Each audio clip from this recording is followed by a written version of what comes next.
Dalam nama Yesus, Shalom. Saya membawa kabar baik buat saudara. Haleluya. Firman Tuhan mengatakan Injil adalah kabar kesukaan. Amin. Dikatakan di Ibrani ini adalah kabar kesukaan. Kenapa beberapa orang tidak masuk ke perhentian maksudnya tidak mengalami ya, karena tidak bercampur dengan iman, ya kan? Tapi kita yang sudah percaya kepada Yesus, kita sudah masuk ke tanah perjanjian. Kita sudah ada di dalam perhentian.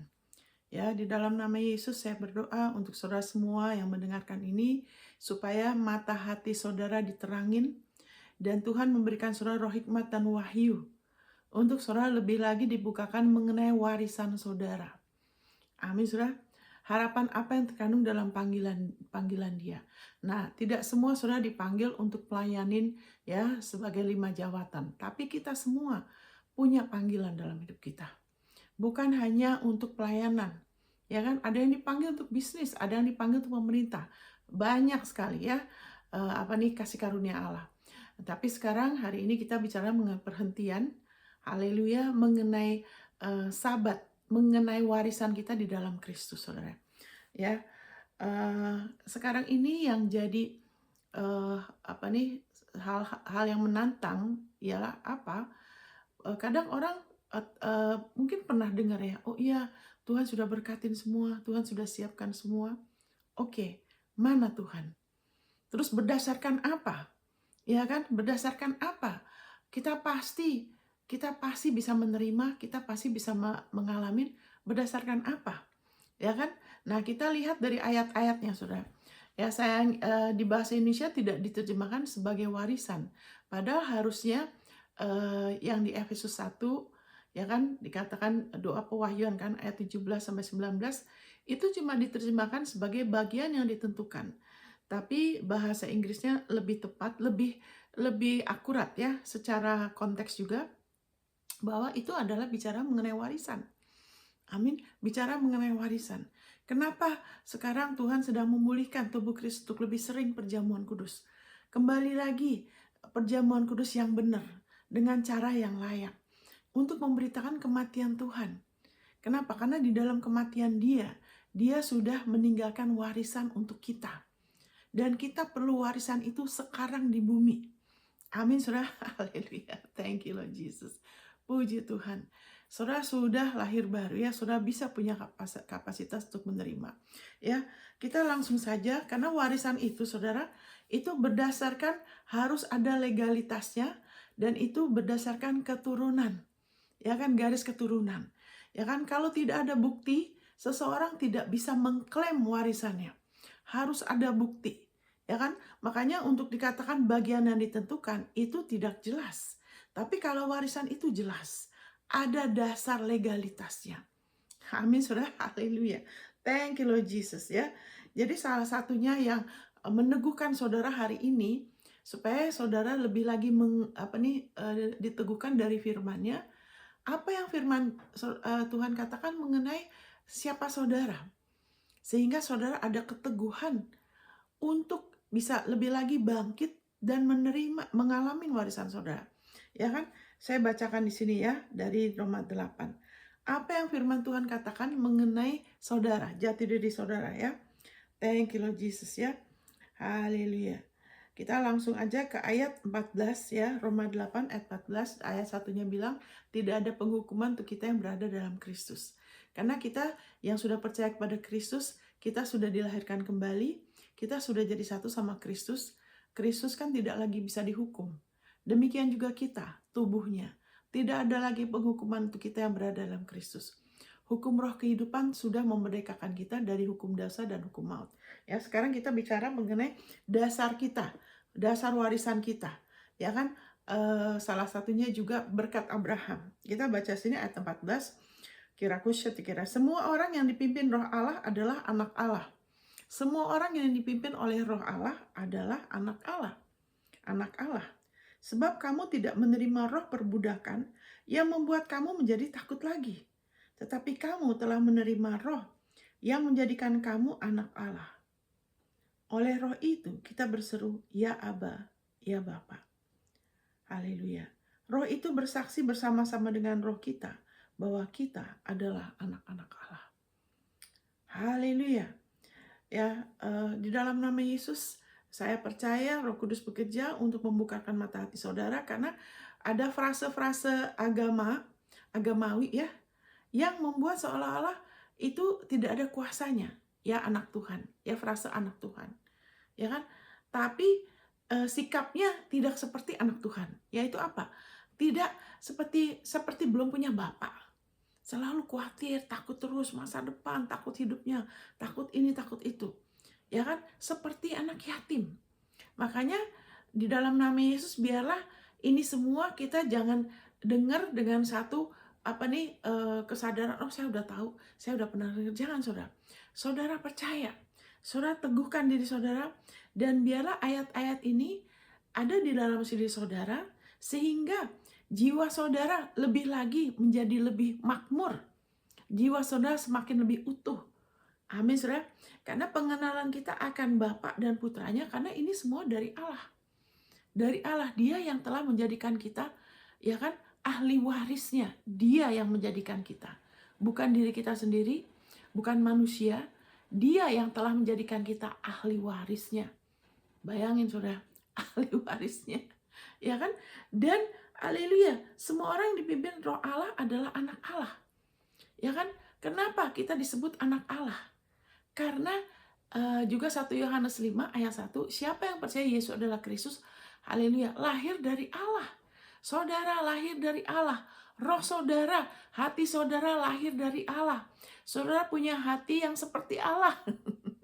Saudara bukan Allah ya, tapi saudara lahir dari Allah. Ada kasihnya di dalam diri saudara. Saudara punya kapasitas untuk percaya dan berkarya bersama Dia. Amin saudara, haleluya, thank you Lord Jesus. Ini bukan teori, ini adalah fakta kebenaran rohani yang kekal, bahwa saudara yang lahir dari Allah, saudara disebut sebagai anak Allah, dan semua orang yang dipimpin roh Allah adalah anak Allah. Amin saudara, thank you Lord Jesus. Sebab kamu tidak menerima roh perbudakan yang membuat kamu menjadi takut lagi, tetapi kamu telah menerima roh yang menjadikan kamu anak Allah. Oleh roh itu kita berseru, ya Aba, ya Bapa. Tidak perlu Roh Kudus untuk tahu kalau kita salah. Ya kan? Tidak perlu tidak perlu bantuan Roh Kudus. Ya kan? Untuk tahu kalau salah itu ada hukuman. Tapi kita perlu bantuan Roh Kudus bahwa kita sudah dimerdekakan dari roh perbudakan. Selalu ada ketakutan, ya kan, sepertinya segala sesuatu saya harus fokus, saya harus melakukan yang benar, kalau tidak Allah bisa menghukum saya lagi. Itu roh perbudakan, saudara.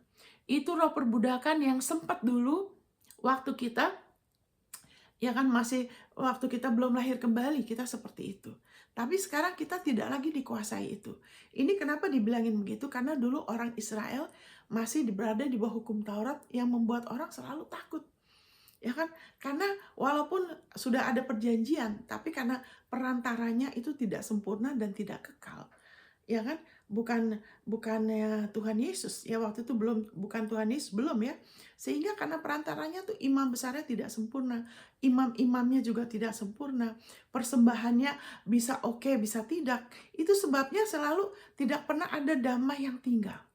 Selalu ada rasa mudah-mudahan kali ini persembahannya diterima. Mudah-mudahan kali ini saya bisa diterima melalui imam besar, melalui persembahan binatang waktu itu ya. Tapi sekarang karena Yesus adalah perantara kita yang sempurna, itu sebabnya kita tidak lagi dikuasai roh perbudakan yang membuat kita takut lagi. Karena perantara kita adalah sempurna, karya Kristus adalah satu karya yang sudah selesai. Ya kan, satu kali selamanya oleh persembahan tubuh Yesus, kita sudah dikuduskan. Itu sebabnya, ya kan, Allah bisa menaruh rohnya di dalam kita. Amin, saudara. Perbarui pikiran saudara lebih lagi. Ya kan, saudara dengar lagi dengan iman, karena iman itu timbul lagi waktu saudara dengar lagi. Ya, supaya tidak mental asen itu hanya setuju di pikiran saja. Itu tidak akan memberi efek. Tapi waktu saudara percaya dengan iman, saudara percaya, amin, saya anak Allah. Dan itu semakin lebih lagi menguasai jiwa saudara, kita akan lebih lagi ada damai dan ada keberanian untuk menghampiri Dia. Beberapa anak Tuhan sampai sekarang pun, ya kan, sebagian besar tidak ada keberanian. Ya kan? Itu sebabnya Tuhan lebih lagi bekerja melalui haleluya pemberitaan Injil, ya kan, walaupun itu karyanya sudah selesai, tapi Dia bekerja melalui haleluya. Thank you Lord Jesus. Pemberitaan Injil agar kita lebih lagi diperbarui, ya. Jadi haleluya. Oleh Roh itu kita berseru ya Aba. Roh itu bersaksi bersama-sama dengan roh kita bahwa kita adalah anak-anak Allah, ya. Bukan kita pikir, bukan mudah-mudahan, tapi ini adalah pernyataan yang kekal. Kita adalah anak-anak Allah. Amin. Kita bukan anak yatim di dunia ini. Dan jika kita adalah anak, maka kita juga adalah ahli waris. Maksudnya orang-orang yang berhak menerima janji Allah, janji-janji Allah, ia akan menerimanya bersama-sama dengan Kristus, yaitu jika kita menderita bersama-sama dengan Dia, supaya kita juga dipermuliakan bersama-sama dengan Dia. Nah, ini kalau kata jika ini membuat anak Tuhan jadi seperti tidak pasti, saudara. Ya kan? Nah, kita lihat bahasa Inggrisnya ya. Itu seperti seolah-olah disitulah kalau tidak mengerti konteks bahwa karya Kristus adalah satu karya yang sudah selesai. Ya kan, bahwa warisan itu kurakasya sudah menjadi milik kita. Amin, sudah menjadi milik kita. Ya kan? Thank you Lord Jesus. Jadi haleluya. Jangan izinkan ada apapun pengertian yang lain yang membuat firman itu menjadi tidak sesuai dengan konteksnya. Amin, saudara. Kita baca dari bahasa Inggrisnya ya. Thank you Lord Jesus. Thank you Lord Jesus. Kita baca dari bahasa Inggrisnya ya. Thank you Lord Jesus.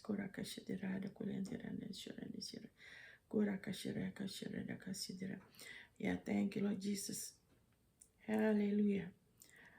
Jadi Roh Kudus, ya kan, Roh Kudus sendiri ya, bear witness, bersaksi bersama-sama dengan roh kita bahwa kita adalah anak Allah, anak-anak Allah. Dan jika anak, berarti kita adalah ahli waris Allah. Saudara dengar baik-baik, ahli waris Allah. Ya kan?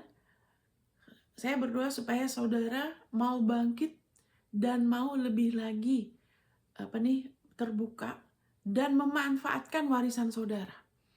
Ya kan? Harusnya kalau kita baca ini, baca firman, kalau kita renungkan, harusnya kan kita tanya sama Dia, Tuhan, warisan aku apa? Amin, saudara. Harusnya kan kita tanya, harus kita cari. Itu pendengaran iman begitu. Kalau pendengaran hanya secara tradisi, cuman ya amin. Kamu punya warisan dalam Kristus. Wah, luar biasa. Oh, terima kasih Bapak. Ya amin.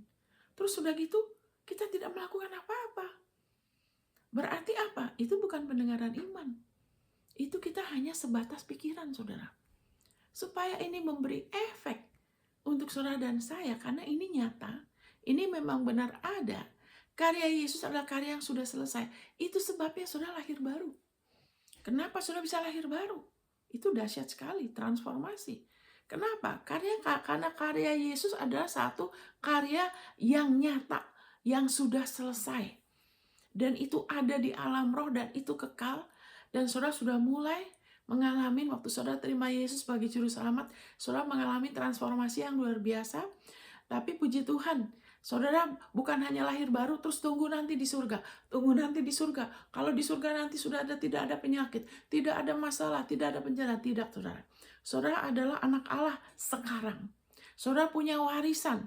Dan biarlah di dalam nama Yesus, saudara sendiri minta kepada Tuhan, Tuhan beri aku roh hikmat dan wahyu. Buka mata hatiku, terangi Bapa. Untuk aku lebih lagi mengerti warisanku di dalam Engkau. Untuk aku lebih mengerti panggilanmu, rencanamu buat aku. Karena seharusnya, haleluya, saudara, kita tidak lagi ditekan, ya kan, penyakit, kemiskinan, bencana. Kita harusnya mengalami, haleluya, apa yang seperti Abraham alamin. Yaitu apa? Perlindungan supranatural, kasih karunia Tuhan bekerja, ya, tuntunan Tuhan, penyediaan Dia, kemurahan Dia. Walaupun sudah sempat bersalah, tapi tetap ada kemurahan Tuhan sehingga dipulihkan dan terus berjalan, terus percaya, berjalan bersama Tuhan sampai selesai. Seharusnya kita begitu, saudara. Dan Abraham juga tidak mati dalam keadaan tua renta, terus jadi pikun. Dia tidak begitu. Ya kalau di Amerika ini sebagian itu pikiran dunia itu sudah ada mempengaruhi anak Tuhan. Jadi berharap kalau usia bertambah terus jadi sampai tambah pikun, sampai ada orang yang benar-benar kehilangan pikirannya, terus cuma harus disabarin terus, dan itu semua bukan warisan kita. Kita punya warisan. Kita tidak usah hidup seperti orang yang belum lahir baru. Kita sudah anak Dia, saudara. Amin, saudara. Haleluya, thank you Lord Jesus. Jadi di sini bahasa Inggrisnya lebih tepat karena lebih bukan soal bahasa.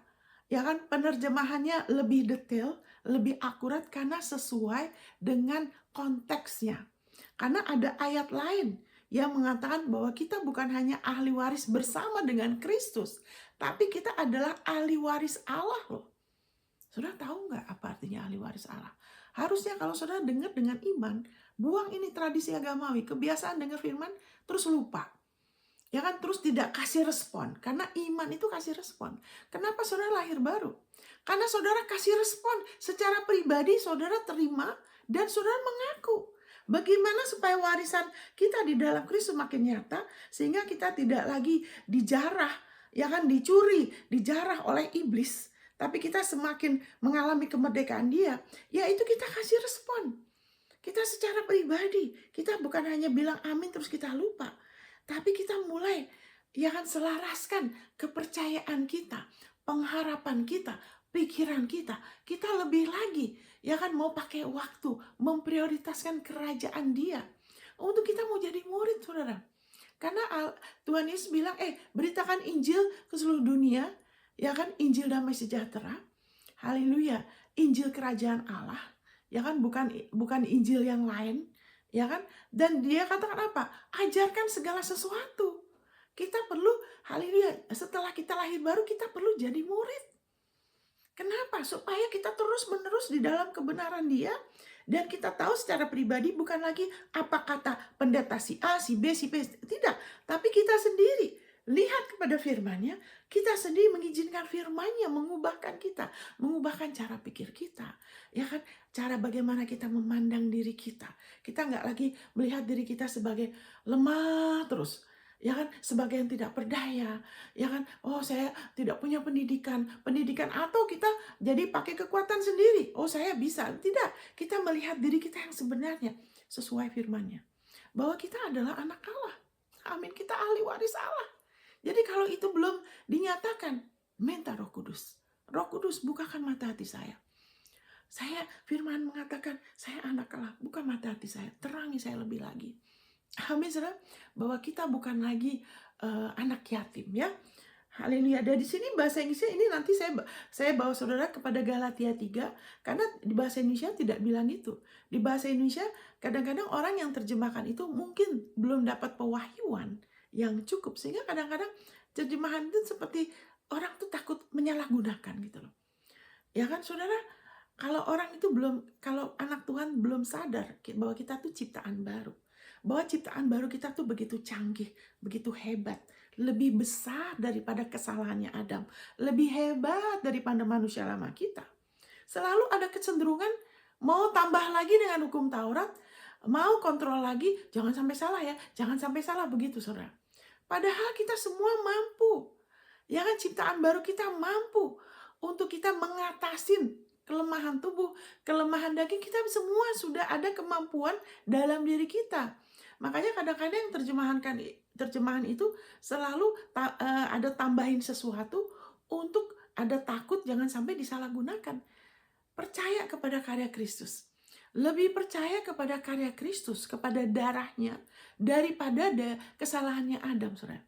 Lebih beriman kepada darah Yesus, kepada karya Kristus yang sudah menang, yang sudah bangkit, yang sudah berkuasa, yang sudah punya otoritas, daripada percaya kepada iblis, kepada dosa, bahwa Yesus tuh lebih besar dari dosa.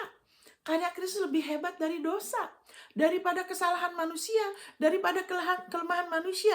Yesus sudah menang buat kita. Amin, saudara. Kalau kita nonton film, saya tidak suka nonton film kalau akhirannya kalah. Buat apa nonton? Dibikin sedih, ya kan? Saya suka kalau akhirannya apa? Menang. Amin, saudara. Begitu juga Allah kita, Tuhan Yesus Kristus adalah Tuhan yang menang. Dia sudah menang dan dia menang buat kita. Upaya iblis adalah selalu mengarahkan mata kita kepada kelakuan kita, kepada kelakuan orang, kepada dosa, kepada kelemahan, atau kepada kemampuan daging kita, kemampuan kita secara manusia tanpa Kristus. Supaya apa? Supaya kita selalu merasa kurang layak, belum layak, tidak layak untuk menerima, untuk kita mengalami warisan Dia, untuk menerima warisan Dia dengan iman. Padahal Yesus sudah menggenapi segala sesuatu yang membuat kita kehilangan kemuliaan Allah, yang membuat kita tidak layak, kurang layak, belum layak.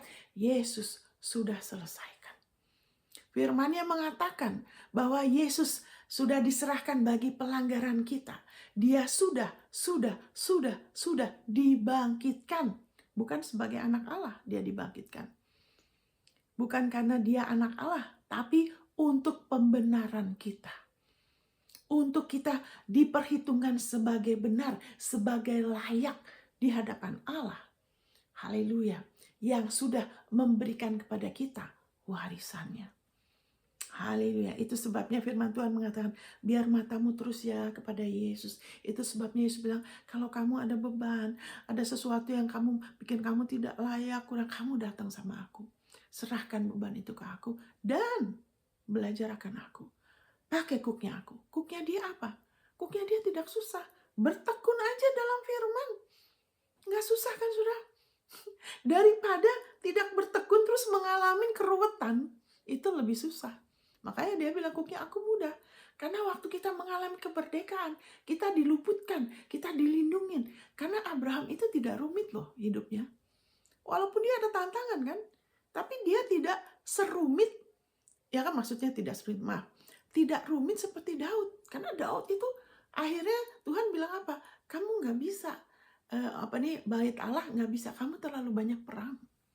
Kenapa? Karena dia walaupun dia cinta Tuhan, Daud itu luar biasa ya, tapi karena hidup di bawah hukum Taurat, ya kan, tidak di bawah kasih karunia seperti Abraham. Makanya harus perang terus, ya kan, terus terkena hukuman lagi, kena kutukan lagi. Tapi kita tidak lagi di bawah hukum Taurat. Kita tidak di bawah sistem, kamu harus melakukan ini dulu ya. Seperti sebagian di Mazmur itu begitu. Kenapa? Karena waktu itu Daud masih di bawah hukum Taurat.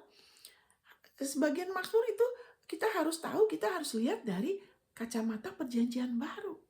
Karena sebagian Mazmur itu masih belum, Tuhan engkau begini-gini, kalau saya gini-gini, baru engkau begini. Kalau saya melakukan ini, baru engkau jawab aku. Tapi sekarang sudah tidak begitu. Haleluya, kita adalah keturunan Abraham. Kita sudah jadikan anak Allah karena Abraham percaya dia dibenarkan bukan berdasarkan hukum Taurat loh, berdasarkan kasih karunia, sama seperti kita. Saudara tidak berjasa sedikit pun sampai saudara lahir baru loh. Saudara hanya percaya kasih karunia. Nah, warisan kita juga demikian, saudara. Saudara dan saya hanya perlu terus percaya, perlu terus bertekun, kasih respon terus.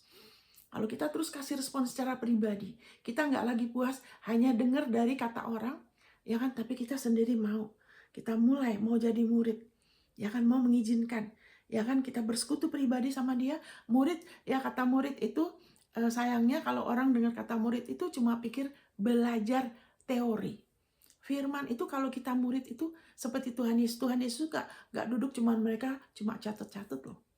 Dia memberitakan Injil yang ada kuasanya, yang ada pengaruhnya, ya kan? Dimana dari situ mereka mulai dipersiapkan, dimana mereka akhirnya bisa mengusir setan, ya kan? Menyembuhkan orang, ya kan? Akhirnya sampai setelah dia bangkit lebih lagi. Jadi kalau kata murid itu bukan seperti yang di sekolahan biasa, yang cuma kita akumulasi informasi. Nanti cuma sampai di sini nggak ada kuasanya. Tapi kata murid itu kita dengan iman dan dengan bantuan Roh Kudus. Ada Roh Kudus, dia adalah teacher, pengajar. Dia akan mengajar kita kepada seluruh kebenaran, bukan hanya sebagian. Karena sebagian kebenaran itu sudah diputarbalikkan oleh iblis seolah-olah karya Kristus adalah karya yang belum selesai. Dia yang mulai, saudara yang selesaikan. Wah, mana bisa saudara? Oh, nggak mungkin. Karena kalau karya Kristus tidak selesai, berarti Yesus belum bangkit. Kenapa dia sudah bangkit? Karena sudah selesai. Masalah dosa saudara sudah diselesaikan. Sekarang saudara bisa lahir baru. Karena pelanggaran saudara dikatakan di Kolose 2, seluruh pelanggaran saudara sudah diampunin. Karena tanpa itu saudara tidak bisa lahir baru. Tapi firman ini mengatakan saudara sudah anak Allah loh. Kenapa kok bisa jadi anak Allah? Allah kan kudus. Roh Kudus itu kudus. Sedikit pun tidak bisa ada dosa loh saudara. Bahkan bayangan pertukaran itu tidak ada dalam diri Allah. Kenapa kok bisa? Saudara bikin apa? Ya kan, apakah saudara benar-benar berhati-hati? Ya kan, taat. Baru Roh Kudus tinggal dalam diri saudara. Tidak begitu loh. Dikatakan di Galatia 3. Nanti kita ke situ ya. Ya kan? Bahwa, thank you Lord Jesus. Haleluya. Thank you Lord Jesus. Nah, nanti kita ke situ. Karena ini saya mau menekankan ini karena di bahasa Indonesianya tidak diterjemahkan begitu. Ada kata jika. Nah, jika itu membuat anak Tuhan begini, wah, Ibu Monica tentu aja, Ibu Monica mengalami ini, saya mengalami perlindungan berapa kali, pernah mau ketabrak bakalan nggak jadi, tidak jadi, pernah mau kebakaran tidak jadi, 2 kali, tuh pernah mau ini ada perlindungan, anak saya juga ada perlindungan, ya kan? Wah, karena terus juga ada penyediaan supranatural, mengalami oh itu karena Bu Monica kan pendeta. Nah, itu tidak ada hubungannya. Makanya itu kata jika itu, kalau saya tidak terangkan, itu iblis akan pakai untuk membuat saudara merasa apa? Saudara tidak layak. Dia mau mata saudara ke orang. Itu kan dia begitu, karena dia begini dan begitu. Seolah-olah itu bukan warisan. Saudara, kalau namanya warisan, ya kan, itu yang berjerih payah itu bukan saudara loh. Ya kan, itu bukan saudara, itu bukan keringat saudara. Itu keringat darahnya Tuhan Yesus yang membuat saudara jadi ahli waris Allah. Karena Allah yang merancangkan karya Kristus, walaupun Yesus yang menderita, tapi Allah yang bayar harganya. Haleluya, dengan menyerahkan Yesus. Dan waktu dia menyerahkan Yesus, dia ada risiko, saudara. Karena waktu itu Yesus sempat dicobain loh sama iblis. Karena selama itu, ya kan, Allah di dalam hikmatnya yang sangat dahsyat, sangat luar biasa, iblis tidak pernah tahu siapa itu keturunan Adam yang bakal meremukkan kepala dia, yang mengambil kembali otoritas itu yang dia sudah tipu dari Adam. Iblis tidak pernah tahu. Firman Tuhan mengatakan, kalau iblis tahu, dia tidak akan menyalibkan Yesus. Jadi iblis itu tidak setara sama Allah. Jangan terlalu dengar segala berita yang membesar-besarkan perbuatan dia, perbuatannya iblis, dosa dan segala macam. Tidak perlu, karena iblis tidak setara sama Tuhan dan dia sudah dikalahkan, saudara. Amin, saudara. Thank you Lord Jesus. Jadi, haleluya. Jadi waktu Allah kemudian menyatakan, ya kan, terang-terangan, karena berapa ribu tahun itu iblis berusaha, dia bunuh Abel, dia bunuh Habel, dia kawin-mengawin, roh-roh jahat kawin-mengawin menghasilkan raksasa. Ya kan, sampai ada air bah Nuh, karena air bah belum ada. Kenapa? Dia kutak-atik gen manusia, DNA manusia, karena dia mencoba jangan sampai ada penebus. Dia coba berapa tahun, berapa ribu tahun. Tuhan kirimkan terus utusannya, nabi-nabi, dibunuhin sama dia. Dia kenapa? Karena ya dia tidak tahu siapa ini keturunannya dari Hawa yang bakal, ya kan, mengalahkan dia. Dia terus menerus, ya kan. Jadi waktu Musa mau lahir, bayi-bayi dibunuhin. Kenapa? Karena dia tidak tahu, dia cuma tahu mungkin di alam roh dia bisa melihat ada aktivitas malaikat yang lebih. Karena waktu saudara beriman, malaikat aktif, saudara. waktu saudara memperkatakan firman, malaikat itu bekerja loh. Saudara sedang memberikan otoritas kepada malaikat karena dia pelayan kita. Malaikat, ya kan, Tuhan mengutus malaikatnya waktu saudara memperkatakan kesembuhan atau apa, ya kan, malaikat yang bekerja. Amin, saudara. Saudara percaya sama janjinya. Alkitab bilang malaikat melakukan firman-Nya. Mereka lagi tunggu nih, kita lagi ngomong apa. Jadi itu sebabnya iblis bilang, waduh, ini kok ada aktivitas malaikat yang lebih, ya kan? Jadi dia coba bunuhin bayi-bayi, tapi bayi Musa dia tidak bisa bunuh. Kenapa? Karena orang tuanya tidak buka mulut, orang tuanya tidak takut sama perintah raja. Dari situ, ya kan, haleluya. Makanya hidup dan mati itu di lidah, saudara. Hidup dan mati itu di lidah, ya. Thank you, Lord Jesus. Karena itu sudah jelas ayat itu bilang gitu. Tapi ya sudah. Jadi sudah itu, kemudian waktu Yesus mau lahir, ya kan, dibilangin akan dari orang-orang Majus itu bilang akan di mana ya. Mereka tanya ke Herodes, di mana ya. Kenapa? Karena ada ini, kita dapat ini tuntunan gitu. Waduh, iblis melalui Herodes takut. Jangan-jangan ini dia penebus. Dia bunuhin lagi bayi-bayi, saudara. Iblis tidak tahu semua hal seperti Tuhan loh. Jadi kemudian sampai akhirnya Yesus lahir, ya kan? Dan dia juga nggak tahu. Makanya Maria, Tuhan harus pilih orang yang berhati-hati perkataannya. Maria tuh apa-apa dia simpen, dia diam. Ya kan, kenapa? Karena perkataan itu bisa buka pintu kepada maut. Iblis kasih otoritas pada iblis atau pada Tuhan.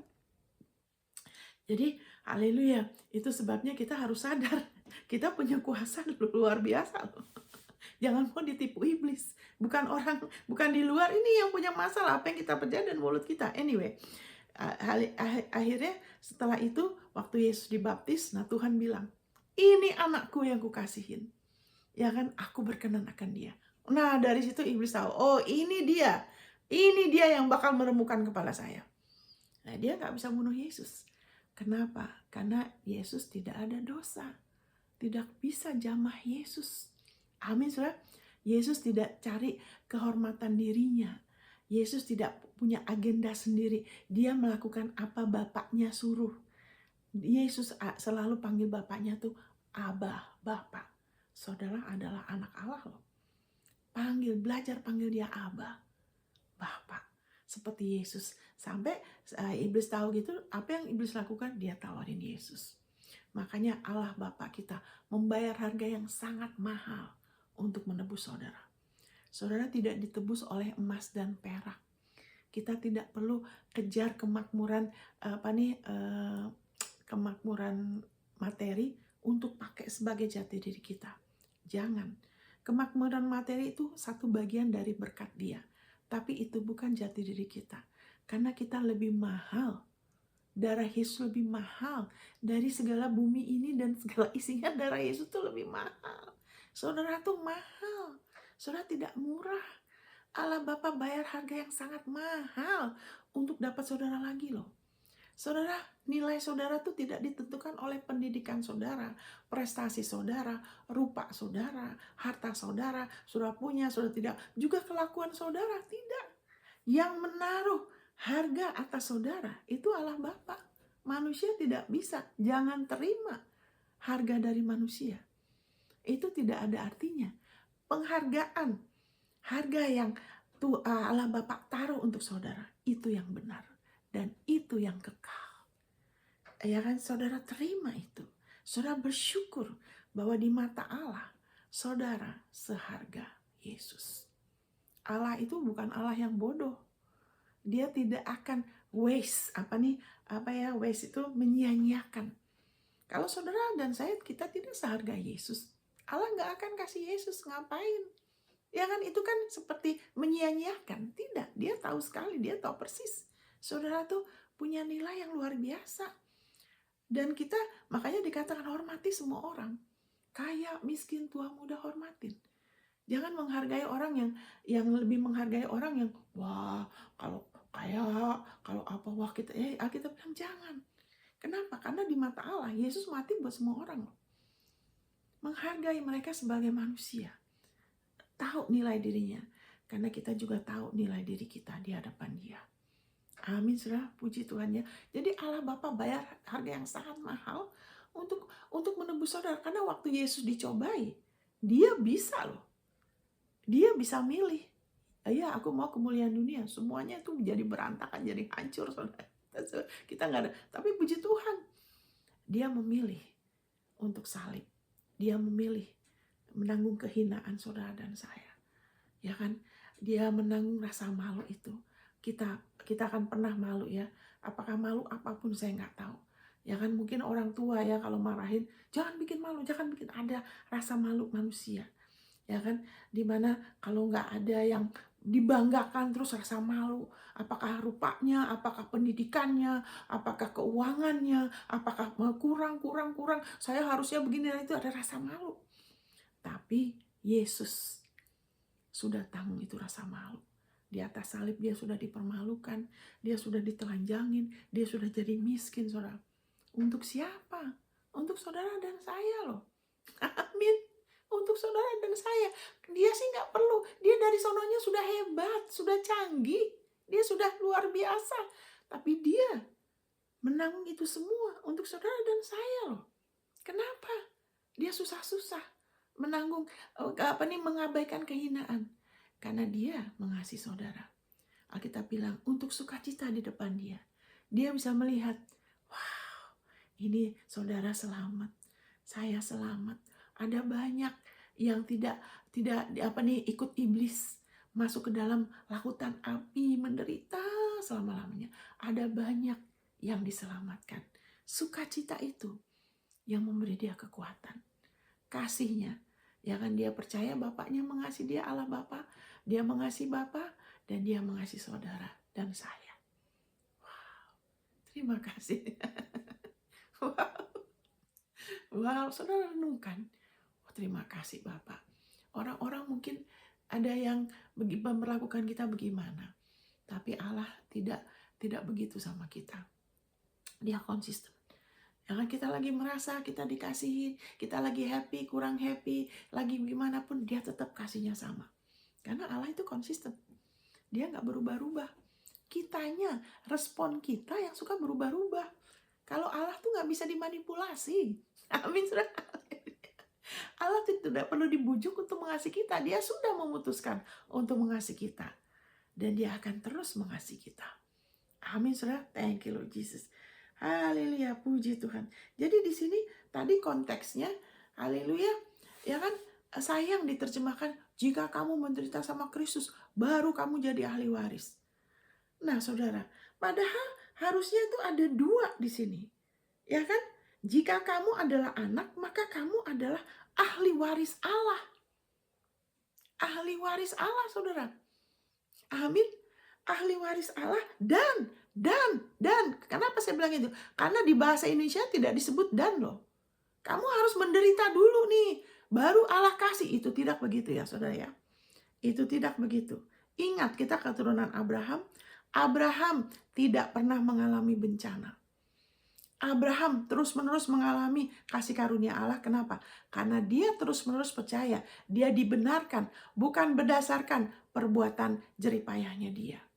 Makanya dengan kita keturunan Abraham, kalau kita terus menolak untuk masuk ke dalam satu agamawi, wah, saya Tuhan tuh pasti gini karena saya sudah begini dan gitu. Nah, itu yang bikin firman Tuhan tidak bekerja. Itu yang bikin janji Tuhan tidak bekerja. Saat kita geser, tapi kalau kita terus, kita keturunan Abraham, maka dikatakan dan saudara tuh ahli waris Allah dan ahli waris gabungan sama Kristus. Jadi ada dua. Saudara tuh anak, tapi juga Allah, ya kan, sudah berkarya melalui Kristus. Ya, ada satu kerajaan di mana Alkitab bilang kita sudah diboyong ke dalam kerajaan putranya Yesus Kristus. Kita sudah dalam kerajaan. Yesus Kristus adalah raja di atas segala raja. Ya kan, pemerintahan ada di atas bahunya. Ya kan, dia berkuasa. Ya kan, otoritas itu, tapi kita raja di bawah dia dan kita punya otoritas dia. Kita diberi namanya, kita diberi otoritasnya. Amin, saudara. Thank you. Itu sebabnya ada dua hal.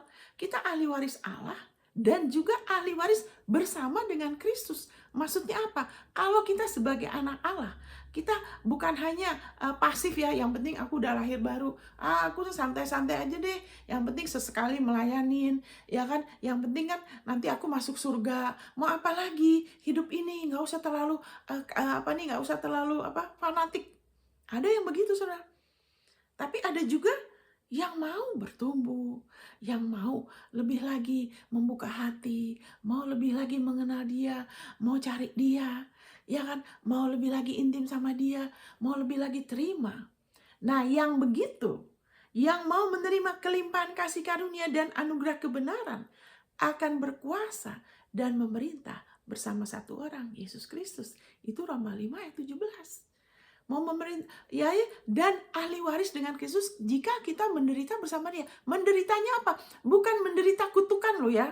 Karena kutukan itu sudah ditanggung Yesus. Kutukan itu apa? Kemiskinan, pas-pasan, hutang, segala penyakit, bencana, ya kan? Rasa tertekan, stres. Itu semua penderitaan Kristus bukan begitu loh ya. Penderitaan Kristus itu apa? Yaitu penderitaan karena kita sedang melakukan kehendak Tuhan. Ada penderitaan dalam daging. Contohnya begini. Waktu kita pertama kali di Manado, saudara. Waktu kita pertama kali pindah. Ya saya tuh lahir di Jakarta dan besar di Jakarta.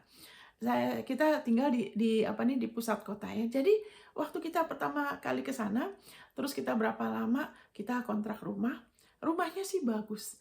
Cuman aduh, saya paling gak suka cacing. Cacing, ulat, saya gak suka. Saya gak takut, saya gak suka. Tapi jadi waktu itu Tuhan udah pimpin kita untuk sewa satu rumah bagus, ya kan? Dan tapi masalahnya mungkin kamar mandinya lembab ya. Jadi waktu itu ada di kamar mandinya tuh cacing, saudara. Saya langsung, waduh, saya nggak suka sekali. Waduh Tuhan, saya juga nggak suka rumah itu. Jendelanya pinggirannya hitam, walaupun rumah bagus kok pinggirannya hitam. Saya nggak suka rumah yang seperti itu. Karena kita biasa rumahnya tuh berapa tahun saya biasa di Jepang ya. Tuhan udah latih saya tinggal daerah yang bagus karena Tuhan Bapak, saya bergaul sama dia sebagai Bapak. Jadi saya tidak hidup secara biasa, saya hidup supernatural. Bapak, saya mau begini-gini dan dia kasih. Jadi waktu saya tinggal di situ, saya agak sedikit terganggu. Saya bilang, aduh kita ke Manado, Tuhan pimpin ke Manado. Nah waktu itu saya nggak ngimanin, saya tidak khusus minta, harusnya saya bisa minta, tapi saya tidak minta.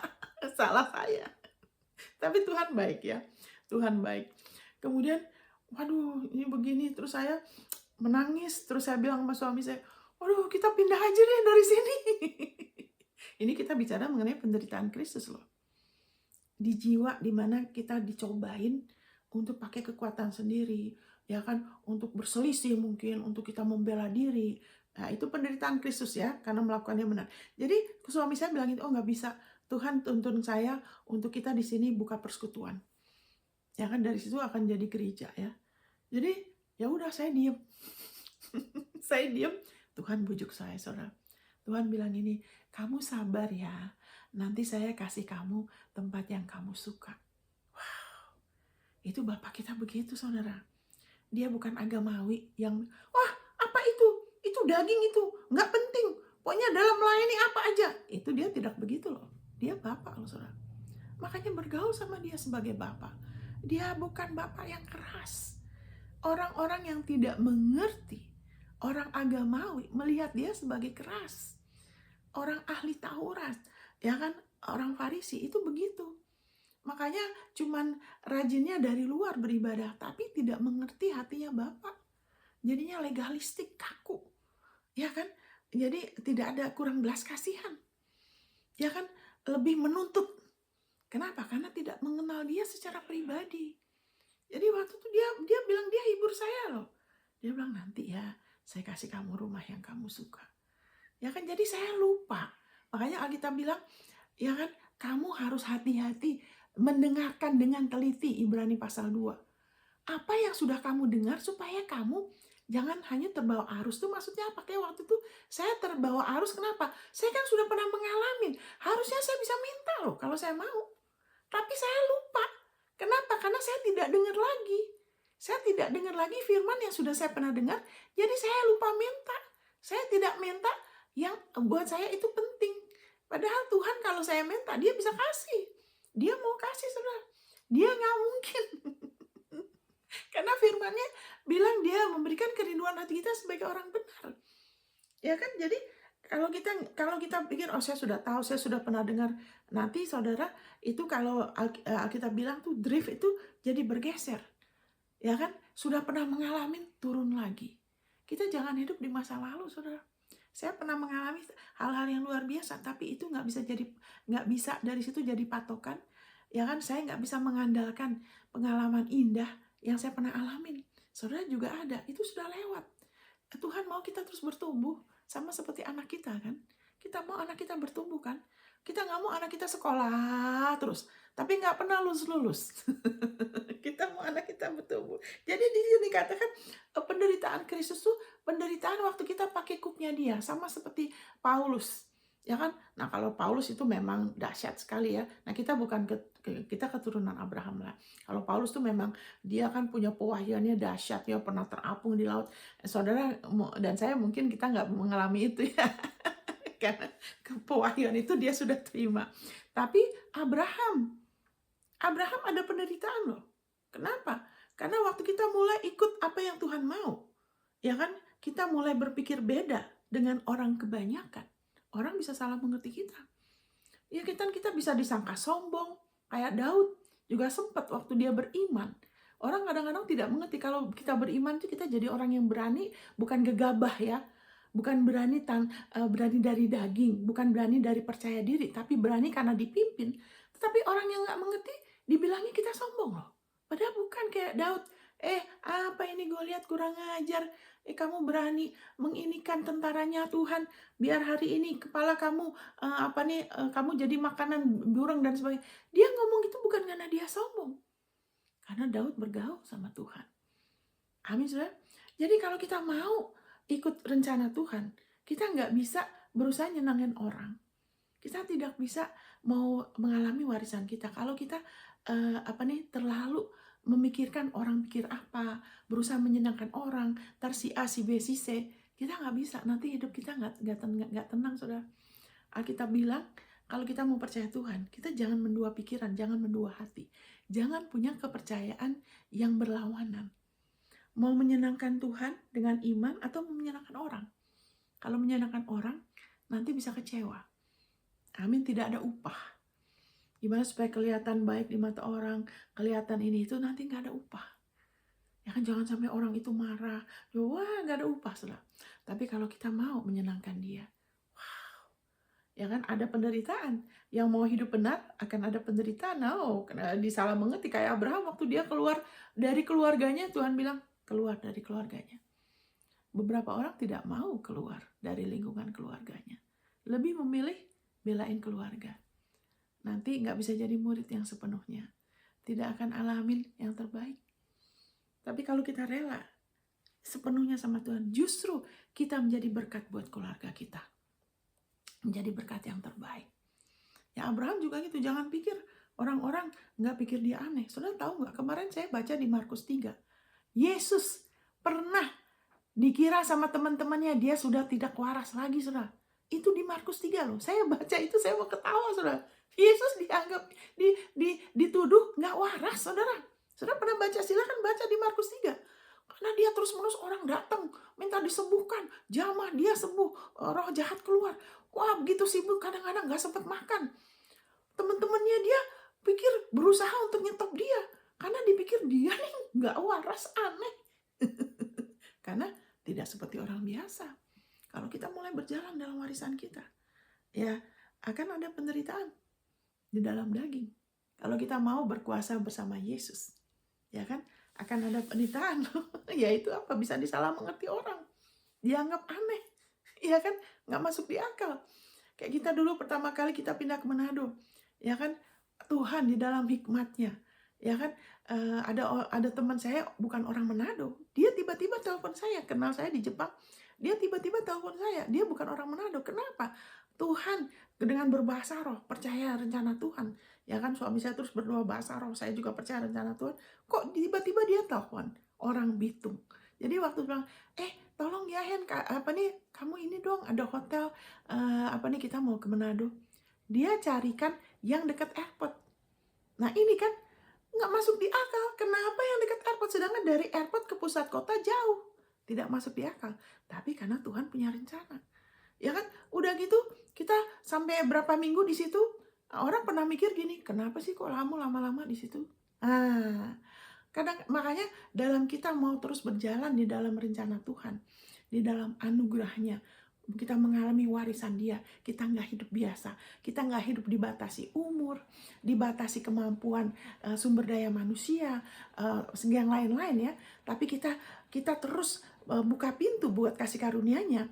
Dia mau terus pimpin kita mengalami perkara indah dalam kita melakukan itu kadang-kadang tidak masuk di akal. Dan ya kita harus hati-hati bicara sama orang. Karena kalau orang itu tidak penuh roh, ya kan, mereka bisa iblis pakai bicara dari kepentingan manusia. Makanya itu adalah apa yang iblis lakukan melalui Petrus. Waktu Yesus bilang, aku akan disalib. Ya kan, aku akan disalib. 3 hari aku bangkit, aku akan disiksa. Oh, apa yang terjadi? Petrus menegur Yesus. Bayangin, dia menegur Yesus loh. Dia tarik Yesus ke samping. Kamu jangan ngomong gitu. Mungkin saya nggak tahu, Alkitab nggak kasih detail. Tapi Alkitab bilang dia menegur Yesus loh. Udah gitu, dia bilang gini-gini. Terus, nah Tuhan Yesus bilang apa? Dia nggak bilang baik-baik. Jangan sampai Petrus apa nih tersinggung. Enggak, dia langsung bilang, nyala kamu iblis.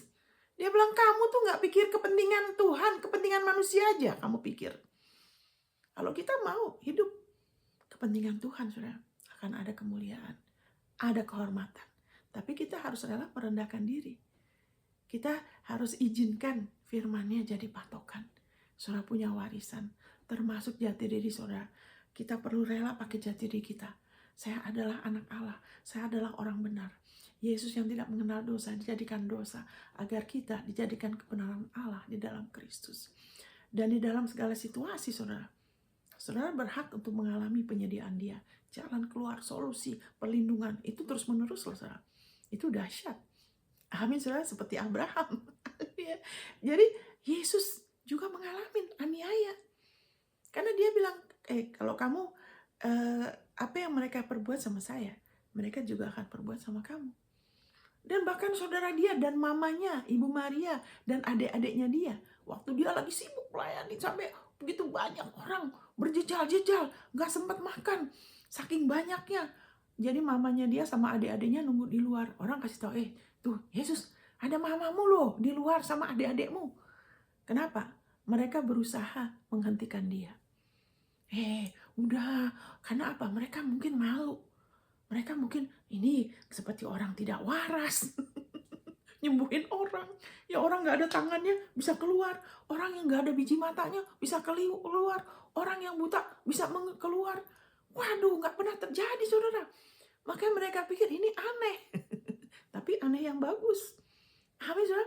Makanya waktu kita mulai keluar dari agamawi, tradisi agamawi, mata kita akan lebih lagi melihat. Apa yang membuat kita gak bisa melihat? Yaitu apa? Kebenaran diri kita. Kalau kita fokus terlalu, kita memfokuskan pada perbuatan kita sama orang, akan ada kebutaan. Kalau kita lupa. Tapi kita nih anak Allah. Amin, saudara, kita punya warisan. Jadi saya ngomong mengenai penderitaan Kristus. Karena saya nggak mau sampai ada salah pengertian mengenai penderitaan Kristus. Kita tidak lagi menderita, segala sesuatu Yesus sudah tanggung. Jadi kalaupun pernah dinista, ya kan, kita ke Tuhan Yesus, kita terima kasih karunia Dia. Kita bagian kita tuh mengampunin aja, mengampunin. Ada orang-orang dalam hidup saya yang mereka sempat seperti menghina, ya kan? Karena menurut ukuran mereka, wah, uang saya waktu itu tidak sebanyak uang mereka, gitu loh. Mereka di mata mereka, wah, mereka berhasil. Jadi di depan orang, kamu kan begini nggak punya uang kan gini. Saya sampai kaget. Kenapa? Karena waktu itu saya nggak pernah bergantung sama dia. Tapi karena dia merasa dirinya, wah sudah hebat, saya tidak sehebat dia, dia ngomong itu depan orang, saya kaget. Tapi saya diam aja. Sekarang saya belajar, kalau ada orang begitu saya doakan. Karena akhirnya orang itu sudah susah sekali hidupnya. Sampai dia pernah minta-minta saya, tolong dong, kamu kasih saya berapa aja. Sampai dia begitu loh. Saya ingat dia pernah ngomong gitu. Kasihan, ya Tuhan pakai saya memberkatin dia. Berapa waktu ya, karena susah sekali. Sampai waktu udah terakhir mau mati pun Tuhan pakai saya memulihkan dia. Sampai dia bisa kumpul lagi sama keluarganya. Dia pulang, ya kan.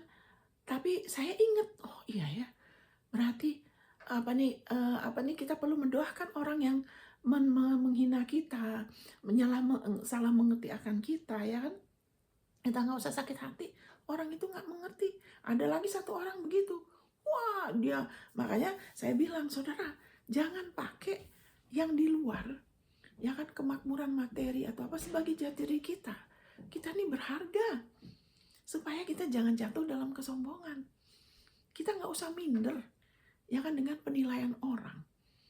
Karena kalau kita minder, jangan sampai kalau berkatnya dinyatakan, waduh, lantas kita pikir kita jadi orang penting karena apa yang kita milikin.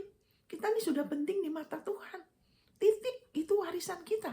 Jati diri yang dia beri adalah warisan kita. Kenapa warisan? Karena itu adalah jerih payah darah, keringat darahnya Tuhan Yesus loh. Pemberian Bapak kita yang dia bayar dengan mahal. Seperti orang ini juga gitu. Ya kan, dia selalu ya menyinggung mengenai ratusan juta dolar gitu. Saya sih biasa aja. Ya sekali waktu kalau menurut dia nggak ikut maunya dia, waduh kayak bagaimana itu, saya biasa aja. Jadi dia nggak suka sama saya. Tapi puji Tuhan, dia mengalami hal yang susah sekali. Tapi puji Tuhan, Tuhan bisa pakai saya oleh anugerahnya karena warisannya untuk memulihkan dia dan keluarganya loh. Saya sendiri bilang, wah Tuhan luar biasa ya. Itu artinya mengalahkan kejahatan dengan kebaikan. Kita bisa melalui warisan kita, di mana kita menolak untuk tersinggung, sakit hati. Tuhan Yesus sudah tanggung rasa malu saya. Saya punya warisan jati diri saya. Kita anak Allah loh. Ya kan, itu hanya berlaku untuk anak Allah berdasarkan keturunan. Saudara adalah ahli waris Allah. Saudara, mari kita belajar terus. Kita gali terus. Kita jangan mau hidup menyia-nyiakan kesempatan ini. Hanya tunggu nanti ke surga. Kita duta besar dia, kita punya misi. Kita punya tujuan yang pasti. Kita nggak usah coba ini, coba itu. Kita bisa punya kepastian. Kita adalah keturunan Abraham. Makanya ahli waris Allah dan oleh Allah. Ya kan? Haleluya, puji. Jadi kalau ada orang salah mengerti kita, ya kan, itu aja Yesus disalah mengerti. Yesus yang sempurna kelakuannya. Makanya kita nggak usah fokus kalau ada orang bereaksi gimana. Kadang-kadang terus kita ngelihat diri kita, saya salah di mana ya? Kok orang itu sampai tersinggung ya? Terus kita mulai cari-cari. Terus apalagi, terus kita rasa bersalah. Oh harusnya gini. Tunggu. Kadang-kadang orang itu bereaksi karena orang itu punya masalah. Bukan kita.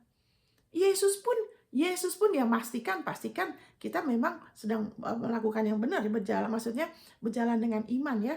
Ya kan? Kita tidak punya masalah melanggar apa gitu kan.